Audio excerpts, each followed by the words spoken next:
Hello बच्चों, आज मैं आप लोगों को इलेक्ट्रिक फोर्स पढ़ाऊंगा। इलेक्ट्रिक फोर्स क्या होता है? पिछले लेक्चर में तुम लोगों ने देखा कि लाइट चार्जेस के बीच, सेम नेचर के चार्जेस के बीच रिपल्सिव फोर्स लगा और अनलाइट चार्जेस के बीच अट्रैक्टिव फोर्स लगता है ना।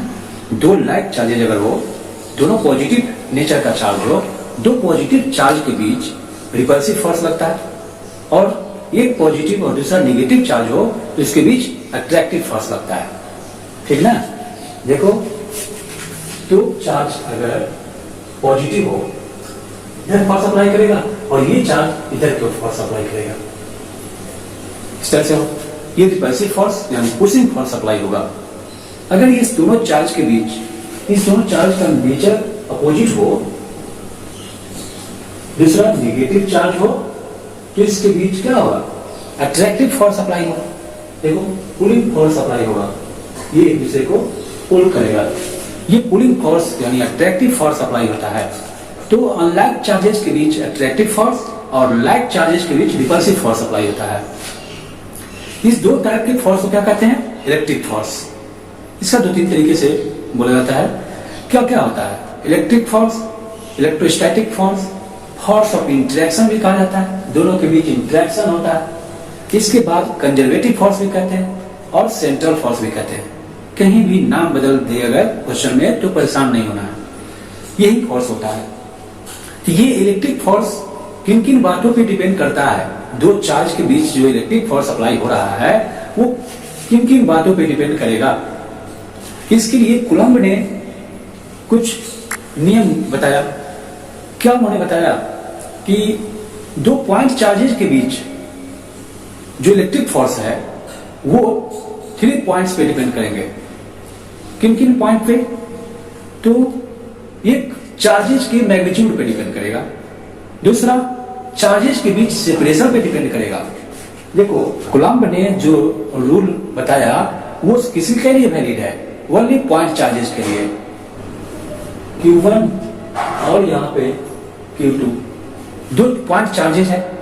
इस दोनों पे ये दोनों एक दूसरे से r डिस्टेंस पे है, कुछ दोनों के बीच सेपरेशन है, डिस्टेंस है। तो क्या हुआ? Q2 जब Q1 पे फोर्स अप्लाई करेगा वो फोर्स किधर अप्लाई करेगा? इधर। और Q1 Q2 पे फोर्स अप्लाई करेगा इधर की ओर। देखो, ऐसे फोर्स अप्लाई करता है। तो ये फोर्स क्या होगा? Equal in magnitude but opposite in direction होगा। ये जितना फोर्स Q1 पे अप्लाई कर रहा है इस डायरेक्शन में, उतना ही फोर्स Q1 भी Q2 पे अप्लाई करेगा अपोजिट डायरेक्शन में। ठीक ना? तब तो ये न्यूटन्स थर्ड लॉ के अनुसार एक्शन रिएक्शन पेयर होना चाहिए, है ना? तो एक्शन रिएक्शन पेयर फोर्स भी से कहा जाता है और ये सेंट्रल फोर्स भी कहा जाता है। सेंट्रल फोर्स क्यों कहा गया इसको? क्योंकि ये हमेशा along the line joining apply होता है। ये जो इलेक्ट्रिक फोर्स है दोनों चार्ज के बीच में, ये किसके along अप्लाई होता है? हमेशा along द लाइन ज्वाइनिंग। देखो, दोनों चार्ज के बीच को ज्वाइन करो तो जो लाइन है उसी के along ये फोर्स अप्लाई करेगा। ऐसा नहीं कि ये चार्ज इस पे इधर की ओर फोर्स अप्लाई कर दे, इधर फोर्स अप्लाई नहीं कर सकता है ना? along द लाइन ज्वाइनिंग, इसलिए इसे सेंट्रल फोर्स भी कहा जाता है। अब देखो बच्चों कि ये जो इलेक्ट्रिक फोर्स है ये 3 पॉइंट्स पे डिपेंड करता है। किन किन पे? देखो कि पहला इसके मैग्नीट्यूड पे डिपेंड करेगा। इंक्रीज कर देगा मैग्नीट्यूड को तो फोर्स इंक्रीज कर जाता है। अगर इसके मैग्नीट्यूड को तुम डबल कर दो तो फोर्स भी डबल हो जाए, ट्रिपल कर दो तो ट्रिपल हो जाए। तो फोर्स उसी रेशियो में इंक्रीज करता जाएगा। ठीक ना? तो एक रिलेशन इन्होंने बताया कि ये इलेक्ट्रिक फोर्स क्या होगा? दोनों चार्ज के मैग्नीट्यूड के प्रोडक्ट का डायरेक्टली प्रोपोर्शनल होगा। देखो, दोनों चार्ज के मैग्नीट्यूड के प्रोडक्ट का डायरेक्टली प्रोपोर्शनल होगा। दोनों चार्ज के मैग्नीट्यूड इसके प्रोडक्ट को जब इंक्रीज करोगे तो फोर्स इंक्रीज कर जाता है। दूसरा रिलेशन देखा कि दोनों चार्ज के बीच के सेपरेशन को अगर हम इंक्रीज करते हैं, सेपरेशन के साथ क्या रिलेशन होता है? तो सेपरेशन, दोनों चार्ज के बीच का सेपरेशन क्या है? आर है। ये सेपरेशन पर भी डिपेंड करता है फोर्स। नेचुरली देखोगे ऐसा होता है, जो फोर्स अप्लाई हो रहा है उसके बीच के सेपरेशन को इंक्रीज कर दो तो फोर्स क्या होगा? डिक्रीज कर जाएगा, कम हो जाएगा। अगर तुम्हें फोर्स डिक्रीज करना है तो दोनों के सेपरेशन को इंक्रीज कर दो, अपने आप फोर्स डिक्रीज कर जाएगा। ऐसे भी तुम लोग देखते होगे डेली लाइफ में, अगर दोनों चार्ज के मैग्नीट्यूड को डिक्रीज करना है, डिक्रीज कर दोगे, दोनों चार्ज के सेपरेशन को डिक्रीज कर दोगे तो फोर्स क्या होगा? इंक्रीज कर जाता है। तब तो ये इनवर्सली प्रोपोर्शनल होगा। बिल्कुल, ये इलेक्ट्रिक फोर्स दो पॉइंट चार्जेस के बीच सेपरेशन के स्क्वायर का इनवर्सली प्रोपोर्शनल होता है। दूसरा लॉ इन्होंने बताया कि electric force is inversely proportional to a square of separation between charges। ठीक, इस दोनों रिलेशन को जब कंबाइन किया गया तो क्या मिला इसे? देखो, F proportional to Q1 Q2 upon R square, यही होता है ना। तो इससे क्या होगा? F is equal to, proportion तोड़ोगे, प्रोपोर्शन कांस्टेंट आएगा, Q1 Q2 upon R square. देखो बच्चों, यहाँ पे K क्या है? K एक प्रोपोर्शनल कांस्टेंट है ना। ये यूनिट लेस होता है, इसका कोई डायमेंशन भी नहीं होता है, डायमेंशन लेस भी होता है K, लेकिन इसका वैल्यू एक कांस्टेंट वैल्यू होता है, इसे प्रोपोर्शनल कांस्टेंट कहा जाता है। देखो, K is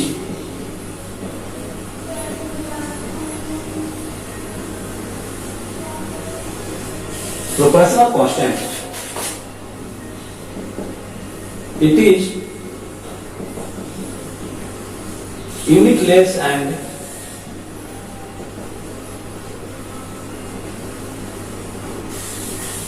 dimensionless. Its value is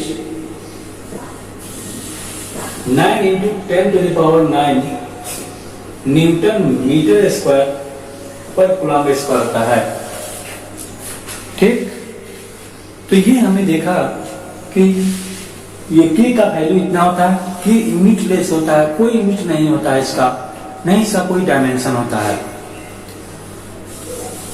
अगर अब बात मैं करूंगा, 3 पॉइंट पे डिपेंड करता है, कहा था ना।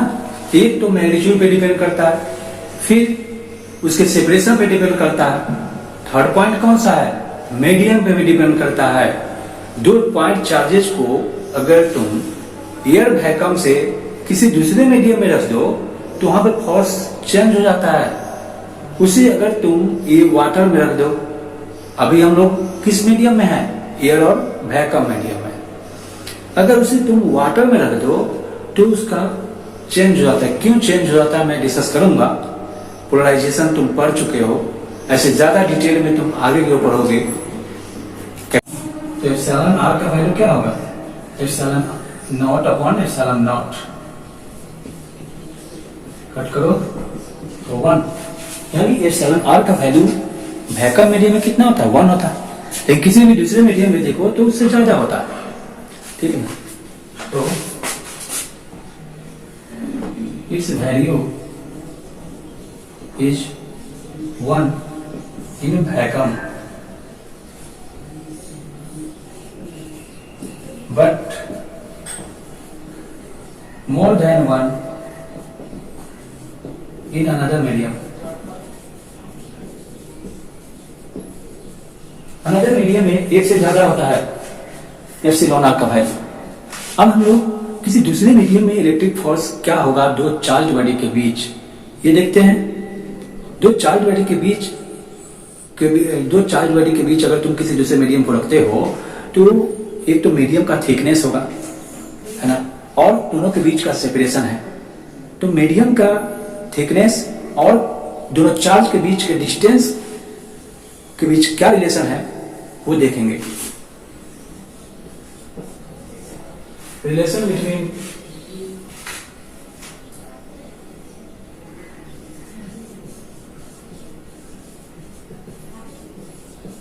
separation between charges and thickness of medium,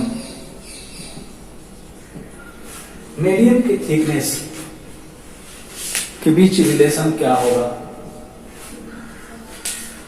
अभी जो जस्ट पिछले पॉइंट में पढ़ा था वो 1/4πε0 into Q1 Q2 bye R square जो लिखा था, इसमें क्या हो था, वो टू मीडियम में फुल्ली डीप्ड हो दोनों चार्ज बॉडी, तो उसके लिए वो फॉर्मूला अप्लाई करेंगे। लेकिन पार्शियली डीप्ड हो, कुछ पार्ट उसका डीप्ड हो, उसके बीच में कोई मीडियम को इंटर करा दो, इंसर्ट कर दो। मान लो कि यहाँ पे तो मैंने Q1 और ये Q2 लिया, इसके बीच का सेपरेशन तो R है, R सेपरेशन पी थिकनेस के मीडियम को तुमने दोनों चार्ज बॉडी के बीच इंसर्ट करा दिया। ठीक, क्या होगा, इसके बीच का डिस्टेंस, इसके बीच रिलेशन क्या होगा, फोर्स क्या हो जाएगा ये देखो। तो F इक्वल टू क्या होगा, F equal to F dash करने से क्या मिलेगा,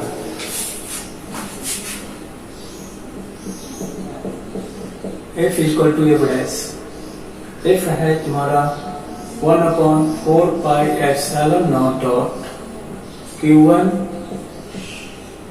Q2 upon R square equal to 1/4πε0 R Q1 Q2 upon R dash square.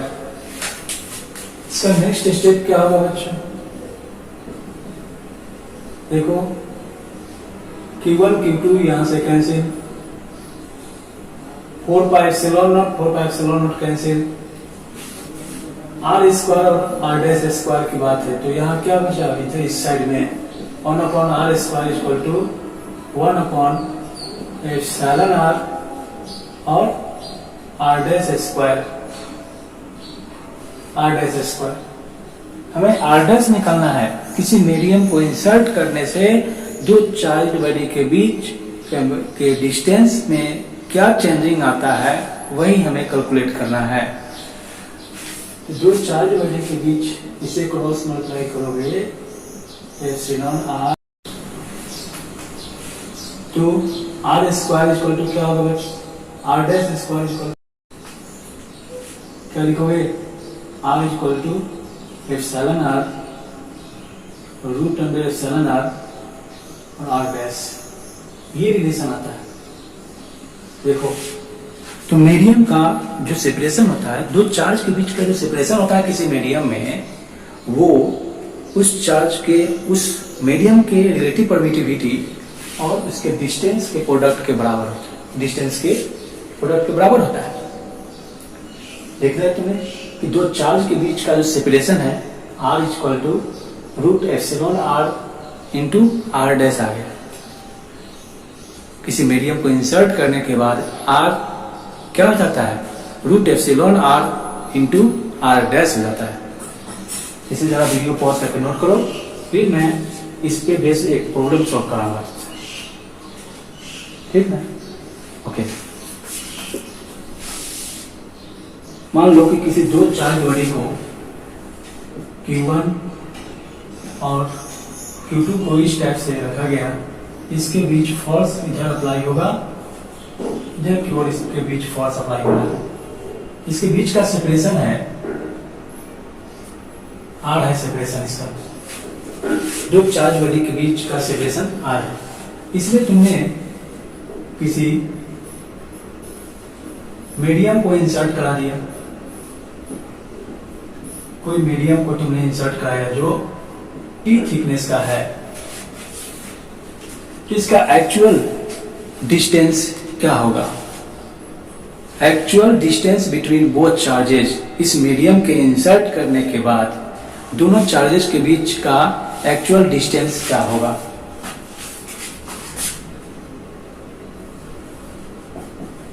After inserting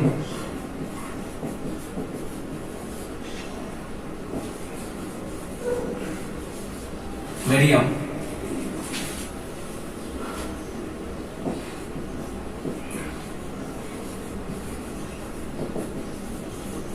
actual distance between charges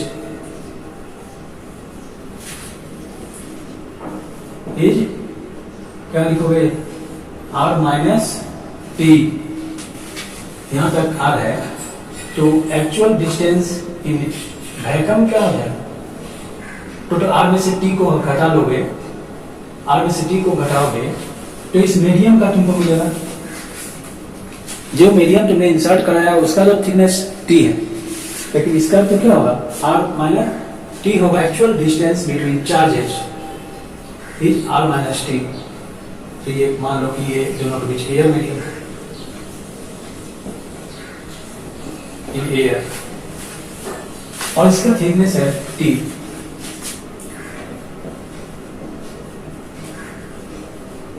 thickness of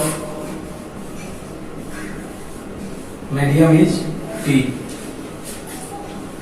ठीक, तो सेपरेशन बिटवीन चार्जेस जो होगा वो क्या होगा, इसके और इसके सम के बराबर होगा। देखो R माइनस टी ये है और ये इसका थिकनेस है, तो इस दोनों को जब सम करोगे तो दोनों चार्ज के बीच का टोटल डिस्टेंस पता चलेगा ना। तो distance between charges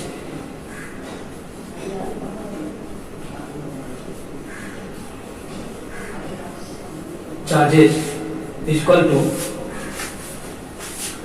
actual distance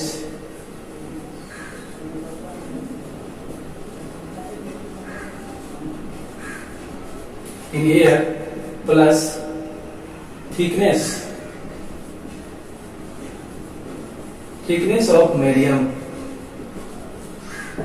ठीक है बच्चों, तो एक्चुअल डिस्टेंस इन एयर को क्या लिखोगे r माइनस टी प्लस, इसको क्या बताऊं मैं क्या लिखूं, ये जो है ना ये मीडियम का थिकनेस t है, इसको क्या लिखोगे, इस डिस्टेंस को यहां से देख लो,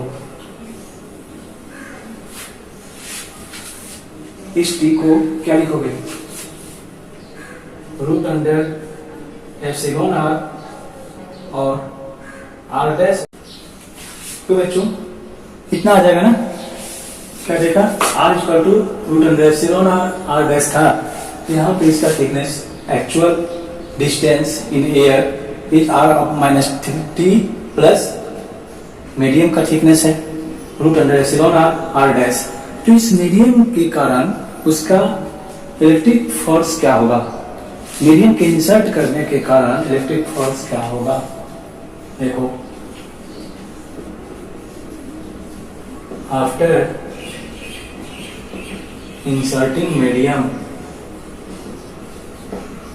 electric force between 2 point charges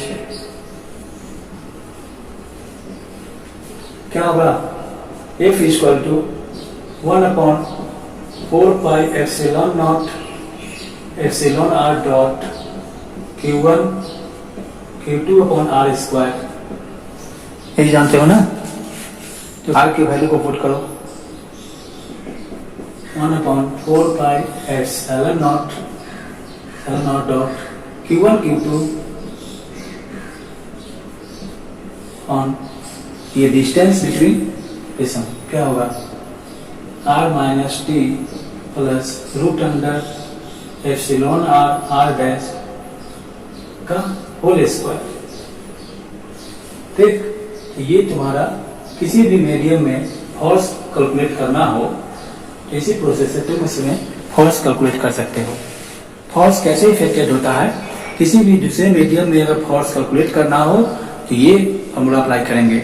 कब, जब वो पार्शियली इंसर्टेड हो, वो दोनों चार्ज के बीच जो सेपरेशन है वो फुल्ली कंप्लीटली इंसर्टेड नहीं होना चाहिए।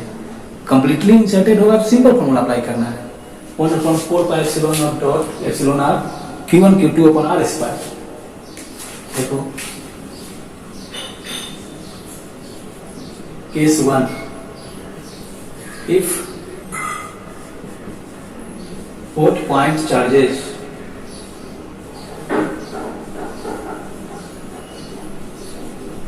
are fully inserted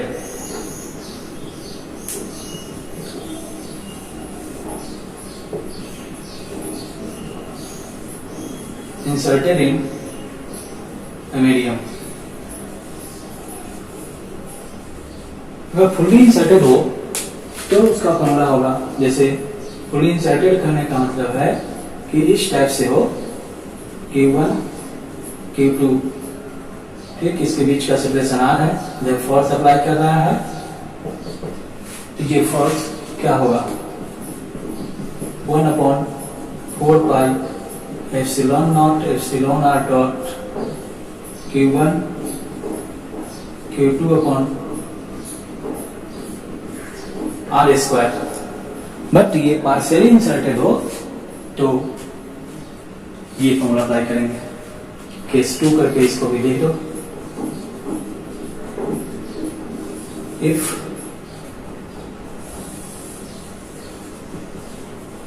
medium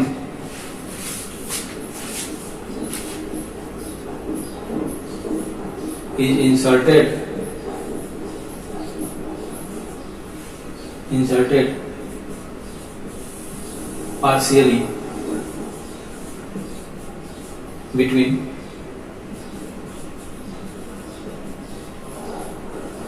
point charges। partially inserted करने का मतलब क्या है कि Q1 यहाँ Q2 यहाँ पे है, इसके बीच का सेपरेशन R है, और तुमने यहाँ पे कुछ ही पार्ट पे किसी दूसरे मीडियम को इंसर्ट कराया है T थिकनेस का, इधर की ओर फोर्स अप्लाई कर रहा है, तब इसमें फोर्स का फॉर्मूला कौन सा अप्लाई करोगे, तो F equal to 1/4 pi epsilon naught dot Q1 Q2 upon R का क्या है, R minus T plus root under epsilon R dash square, ये फॉर्मूला अप्लाई करना होगा। तो जो केस तुमने देखा बहुत इंपॉर्टेंट केस है ये, मीडियम में भी क्वेश्चन देता है, मीडियम में आने पे ही बहुत सारे स्टूडेंट को कंफ्यूजन दिक्कत होती है, तो इस पे ध्यान रखो। मैं एक एक स्टेप को बहुत बारीकी से मैंने डील किया है, तो इसी वीडियो पॉज करके नोट करो बच्चों। इस पे एक एग्जाम्पल कराता हूँ, एक न्यूमेरिकल, इस पे बेस्ट न्यूमेरिकल कराता हूँ। ओके बच्चों, देखो तुम्हारे सामने एक क्वेश्चन है, इस क्वेश्चन को तुम्हें सोल्व करना है। अभी जो मैंने कंसेप्ट बताया उसी पे बेस्ड है, इसे जरा ट्राई करो, 2 मिनट तुम्हारे पास टाइम है, फिर मैं इसे बताता हूँ। मैंने कंसेप्ट को एक्सप्लेन किया है उसी पे बेस्ड है, खुद से भी सोल्व हो जाएगा।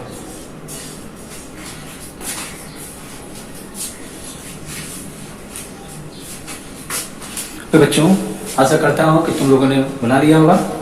देखो क्या होगा, क्या किया, मान लो दो चार्ज है Q1 और Q2, दो पॉइंट चार्ज है, इसके बीच का सेपरेशन R है। क्या देना है क्वेश्चन, पहले समझो। 2 point charges are placed at a distance of 20 centimetre in air. तो बच्चों एयर मीडियम में क्या होगा इसका सॉल्यूशन, ये क्या होगा, एयर मीडियम में है, एयर मीडियम में Q1 Q2 R equal to कितना दिया हुआ है, 20 सेंटीमीटर गिवन है, R इक्वल टू 20 सेंटीमीटर। और फिर कह रहा है कि repel each other, repulsive force apply करता है F0। ये दोनों चार्ज एक दूसरे पे कौन सा फोर्स अप्लाई करेगा, F0 फोर्स अप्लाई करेगा। ये इधर की ओर F0 और ये इधर की ओर F0 फोर्स अप्लाई करता है। अब क्या करता है कि वे डायलेक्ट्रिक स्लैब, अभी इतने पार्ट को कंप्लीट करने के लिए इसके बीच तो फोर्स तुम कैलकुलेट कर सकते हो। क्या लिखोगे फोर्स, ये मीडियम के लिए क्या था formula, 1/4 pi epsilon not Q1 Q2 upon R square, ये था ना। तो आर है तुम्हारा 20 सेंटीमीटर जब, तो फोर्स होगा, force in air 1/4πε0 dot Q1 Q2 upon R की जगह पे 20 का स्क्वायर कर दो, तो ये आएगा 1/4πε0 Q1 Q2 अपॉन 400। यार मीडियम में तुमने फोर्स निकाल लिया, फोर्स का ये इक्वेशन। नेक्स्ट आता है wheel with electric slab of thickness 10 centimetre place between them. अगर दोनों के बीच में 10 सेंटीमीटर के थिकनेस का स्लैब को तुम इंसर्ट कर दो, क्या होगा, Q1 फिर यहाँ पे Q2 है, इसके बीच में तुमने कोई स्लैब को इंसर्ट कर दिया जिसका थिकनेस T इक्वल टू दिया हुआ है 10 सेंटीमीटर। देखो 10 सेंटीमीटर गिवन है और पहले से तुम्हारा ये आर कितना है, आर है 20 सेंटीमीटर। ठीक, तो इसके बीच फोर्स क्या होगा, फोर्स को रिड्यूस कर देता है, घटा देता है, कितना, F/4। F/4 फोर्स जो है वो उतना रिड्यूस कर जाता है। तो यहाँ तो फोर्स F डैश लिखोगे ना, F डैश इक्वल टू 1/4πε0 और Q1 Q2 अपॉन क्या था फॉर्मूला बताओ, actual distance plus root under epsilon R into R dash square, R dash का 1, आर डैश का होल स्क्वायर होगा यहाँ, ये तुम्हारा फॉर्मूला था ना। तो क्या लिखोगे इसको, 1/4πε0 Q1 Q2 अपॉन, इसको आर की जगह क्या रखोगे 20 minus 10 plus root epsilon R, और ये आर डैश क्या होगा, आर डैश क्या है, थिकनेस है ना, थिकनेस, तो आर डैश की जगह पे यहाँ थिकनेस हो जाएगा 10 का, तो स्क्वायर कर दो, तो क्या आ गया तुम्हें 1/4πε0 Q1 Q2 upon 10 plus 10 root under epsilon are का स्क्वायर। एफ डैश क्या हो जा रहा है, F/4 equal to 1/4πε0 Q1 Q2 upon 10 plus 10 root under epsilon are का स्क्वायर, इक्वेशन 1 और ये इक्वेशन 2 हुआ। F dash upon F equal to क्या लिखो, F डैश क्या है 1/4πε0 Q1 Q2 by 10 plus 10 root epsilon का स्क्वायर इंटू F कितना आया तुम्हारा, इसका रिवर्स करो तो 400 इंटू 4πε0 अपॉन Q1 Q2, इसको कट कर दो, इससे ये कैंसिल होगा। ठीक, इसके बाद का स्टेप क्या होगा, F dash upon F equal to क्या लिखोगे, क्या बचा ऊपर 400 अपॉन नीचे क्या बचा 10 प्लस 10 रूट एप्सिलॉन आर का स्क्वायर, यही है ना। तो बच्चों यहाँ पे क्या करोगे, एफ एस के लिए F/4 upon F equal to 4 upon 10 plus 10 root epsilon are का स्क्वायर कर दो, तो ये 1/4 है, F कैंसिल होगा, 1/4 बचेगा ना, F से F कैंसिल करोगे तो क्या बचेगा 1/4 equal to 400 upon 10 plus 10 root epsilon are का स्क्वायर, क्रॉस मल्टीप्लाई कर दो 10 plus 10 root epsilon R equal to 1600, इसका होल स्क्वायर है। इसे सोल्व करना, इसे स्क्वायर को इधर रूट कर दो, 10 plus 10 root epsilon r is equal to root under 1600. 10 plus 10 root epsilon r is equal to कितना लिखोगे 40. इस 10 से इधर सब्ट्रैक्ट कर दो. 10 root epsilon r is equal to क्या होगा 40 minus 10 root epsilon r is equal to 30. इसे डिवाइड कर दो 10 से by 10 0 8.